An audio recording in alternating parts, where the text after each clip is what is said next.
मैं रजनी चतुर्वेदी राजकीय महाराणा आचार्य संस्कृत महाविद्यालय में हिंदी पढ़ाती हूँ। आज मैं जिस विषय में आपके सामने चर्चा कर रही हूँ वो तृतीय वर्ष के छात्रों के लिए आधुनिक काल के साहित्य के विषय में बात करने जा रही हूँ। हिंदी साहित्य का वृहद इतिहास 4 कालखंडों में विभाजित है, ये हम सब जानते हैं। हमें उनके नाम भी पता हैं। आदिकाल अथवा वीरगाथा काल, भक्ति काल जिसे स्वर्ण युग भी कहते हैं, रीतिकाल अथवा श्रृंगार काल, और चौथा है आधुनिक काल जिसे गद्य काल के नाम से भी जाना जाता है। हम सब जानते हैं कि हिंदी साहित्य का यह वृहद इतिहास और उसका कालखंड अनेक आचार्यों द्वारा विभाजित किया गया है, लेकिन सामान्य रूप से हम आचार्य रामचंद्र शुक्ल का काल विभाजन पढ़ते हैं और पढ़ाते हैं। विद्यार्थियों, आप लोगों की दृष्टि में यही एक काल विभाजन सर्वमान्य है जो आचार्य रामचंद्र शुक्ल ने किया है। मैं आज आपके सामने भारतेंदु युगीन कविता, जिसे नवयुग की संज्ञा दी गई है, उसके विषय में कुछ बताने आई हूं।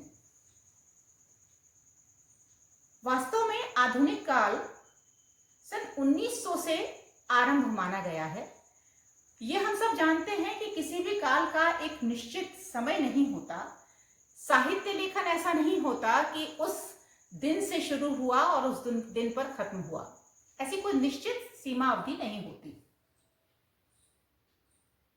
जब जो काल आरंभ होता है उसके पूर्व से कुछ कुछ भूमिकाएं बनने लगती हैं और उसके बाद तक जब वो उस तरह के उस संबंधित साहित्य लिखा जाता रहा, उससे संबंधित उस समय तक वो साहित्य नहीं लिखा जाता, बल्कि और भी आगे के समय तक वो साहित्य लिखा जाता रहता है। जहां तक आधुनिक काल के भी छोटे छोटे जो कालखंड हुए, उनके नाम भी आचार्यों ने दिए।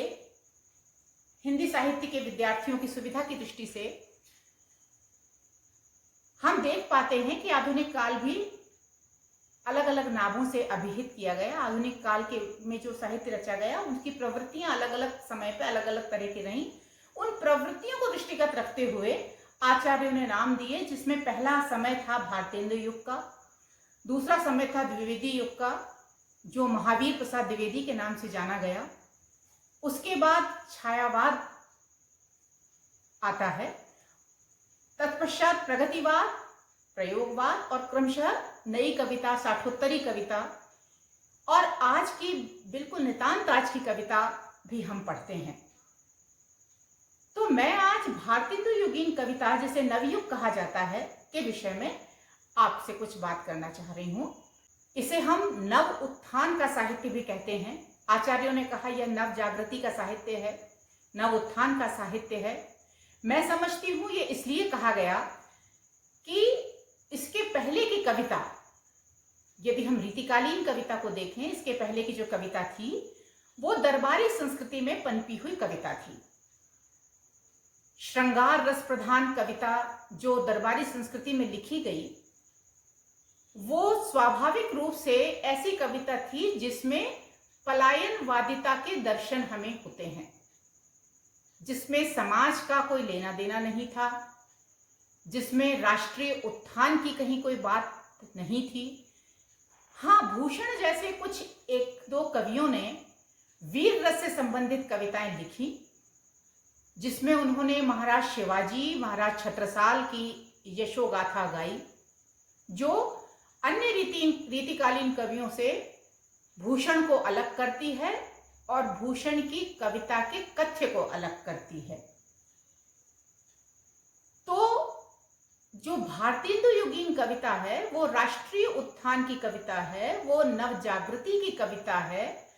उसमें कुछ ऐसा पाया गया, ऐसा देखा गया, जिसमें कवियों ने, रचनाकारों ने की नब्ज को टटोला, समय की नब्ज को टटोल कर अपनी लेखनी चलाई। ये वो समय था जब हमारा देश परतंत्र था, गुलामी की जंजीरों में जकड़ा हुआ था और अंग्रेज राज हमारे देश पर इस प्रकार से आक्रमण कर रहा था कि हमारी अपनी पहचान धूमिल सी होने लगी थी। ऐसे समय कवियों ने अपना उत्तरदायित्व निभाया, कवियों ने अपनी जिम्मेदारी निभाई और भारतेंदु और उनके समकालीन कवियों ने ऐसी रचनाएं प्रस्तुत की जिसमें दुख तो है ही, जिसमें एक चिंता तो है ही। उस चिंता और दुख के परिणाम स्वरूप इस देश को जागृत करने की एक बात भी कही गई है, ऐसा मैं सोचती हूं। जैसे भारतेंदु अपनी कविता में एक जगह लिखते हैं, अंग्रेज राज सुख साज सबे अति भारी, पै धन विदेश चलो जात यही अति ख्वारी। कि अंग्रेज राज बहुत सारे सुखों का साज सामान देने वाला बहुत अच्छा राज है, लेकिन इस सुख साज भरे सामान के पीछे हमारे देश के लुटने की, हमारे देश के सामान के विदेश चले जाने की जो एक व्यथा है, जो एक पीड़ा है, उन्होंने महसूस करी और अपनी कविता के माध्यम से समाज में अभिव्यक्त करी। इसी प्रकार से कवि प्रेमधन, कवि अंबिकादत्त व्यास, कवि प्रताप नारायण मिश्र ऐसे कवि हुए जिन्होंने तत्कालीन समाज की व्यथा कथा को अपने कविता में उकेरा। प्रताप नारायण मिश्र की एक कविता जो हमारे देश के उस समय की आर्थिक स्थिति को अभिव्यक्त करती है कि किस प्रकार से समाज संत्रस्त था, किस प्रकार से अंग्रेजी साम्राज्य ने भारतीय जनता को संतप्त कर रखा था। वो इस प्रकार की कविता है कि तबही लख्यो जह रहा एक दिन कंचन बरसत, तह चौथाई जन रूखी रोटी हूं को तरसत, जहां आमन की गूठरी और बिरछन की छालें, ज्वार चून मह मेली लोग परिवार ही पालें, नौन तेल लकड़ी घासहू पर टिक्स लगे जह, चना चिरौंजी मोल मिले जह दीन प्रजा कहें। कवि कहना चाहता है कि तत्कालीन समय में टैक्स लगता था, किस पर? हमारे नमक पर, हमारे तेल पर, हमारी जंगल की लकड़ी पर। और इस टैक्स के तले दबती हुई, कष्ट पाती हुई भारतीय जनता को मजबूरन ये टैक्स देना पड़ता था। हमारी ही चीजें, हमारे ही ऊपर टैक्स। तो कैसे आर्थिक रूप से जूझती हुई जनता किस प्रकार से संकटग्रस्त थी उस समय में, वो समय किस प्रकार भारतीय जनता के लिए एक कष्टमय समय था, इस बात को तत्कालीन साहित्यकारों ने, जिसमें भारतेंदु और उनके मंडल के कई अन्य कवि थे, रचनाकार थे, उन्होंने समझा और इस प्रकार से अभिव्यक्ति दी। अपने साहित्य के माध्यम से वो पहरेदार बने समाज के। और भी अन्य विषय थे तत्कालीन समाज में। न सिर्फ स्वतंत्रता संग्राम का समय था, वो समय था जब अशिक्षा का बोलबाला था, वो समय था जब अकाल पड़ा करते थे, वो समय था जब महामारियां चला करती थी।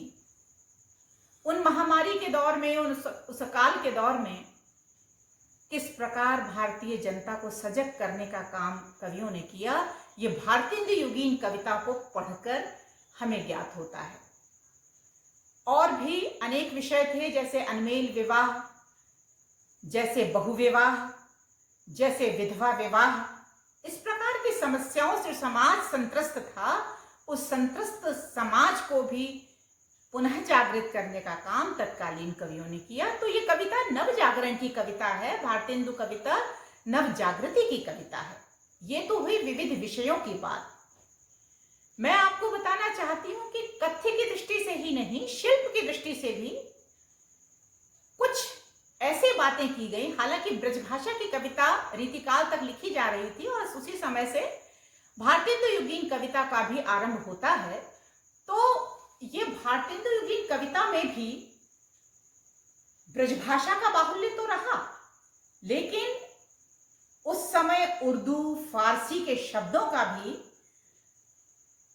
इस ब्रजभाषा में मिलन हुआ, तो भाषा थोड़ी भारी हुई, भाषा थोड़ी बोधगम्य हुई और भाषा थोड़ी संप्रेषणीय हुई। छंदों की दृष्टि से कुछ नए छंद कविता में आए, जैसे दोहा, चौपाई, सोरठा जो भक्तिकाल में या रीतिकाल में जो कवित्व छंद चला, इन छंदों से थोड़ा छुटकारा मिला कवियों को।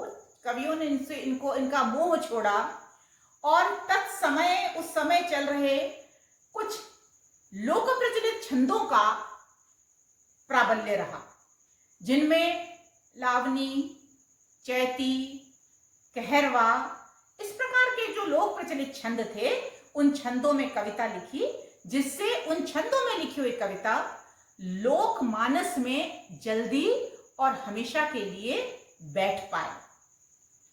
भाषा के लिए मैंने आपको बताया ब्रजभाषा चल ही रही थी, ज्यादातर कविता भारतेंदुयुगीन कविता भी ब्रजभाषा में लिखी गई, लेकिन उर्दू और फारसी के शब्दों का और कहीं कहीं बोलचाल की हिंदी का जो प्रयोग हुआ है, वो बोलचाल की हिंदी का प्रयोग करके और उर्दू फारसी के भाषा के शब्दों का प्रयोग करके भी भाषा को थोड़ा भारी बनाया गया, भाषा को थोड़ा संप्रेषणीय बनाया गया। तो सामान्य रूप से मैं आपके सामने इस बात को लाना चाहती हूं कि भारतेंदु युग की कविता आगे के आने वाली कई कविताओं के लिए, कई प्रकार के कवियों के लिए, चाहे वो द्विवेदी युग हो, चाहे वो छायावाद हो, चाहे वो प्रगतिवाद हो, एक पुराने युग से चली आ रही, पुराने समय से चली आ रही कविता को छोड़ने का और आगे आने वाली कविताओं को स्वीकार करने का, या आगे आने वाली कवियों के लिए एक प्लेटफॉर्म तैयार करने का, एक भूमिका तैयार करने का एक बहुत बड़ा काल रहा भारतेंदु युग काल या भारतेंदु काल। तो मैं इस काल को अन्य आचार्यों के साथ साथ मैं भी इस काल को एक संधिकाल मानती हूं, जिसमें एक प्राचीन आदिकाल से चला आ रहा है, वीर गाथा काल से, भक्ति काल से, रीति काल से चला आ रहा साहित्य और आगे आने वाला साहित्य की जो पूर्व पीठिका तैयार हुई, वो भारतेंदु युग में हुई। इसलिए भारतेंदु युग को हिंदी साहित्य में आधुनिक काल का संधिकाल कहना मुझे उचित ही जान पड़ता है। मुझे ठीक लगता है कि ये हिंदी साहित्य में एक संधिकाल है, लेकिन एक ऐसा संधिकाल जो नव चेतना का संधिकाल है, नव युग का संधिकाल है, जो एक नव उत्थान का संधिकाल है। निश्चित रूप से भारतेंदु युग में भारतेंदु के साथ साथ अन्य कवियों ने तो अपनी कविताओं के माध्यम से समाज का उत्थान किया ही, साहित्यकारों का एक मार्गदर्शन किया ही, लेकिन भारतेंदु हरिश्चंद्र जो एक ऐसे साहित्यकार थे जिन्होंने ये बीड़ा उठाया और अपने संगठन में, अपने संगठित किए हुए कवियों को मार्गदर्शन देते हुए साहित्य में बहुत बड़ा योगदान दिया है। धन्यवाद।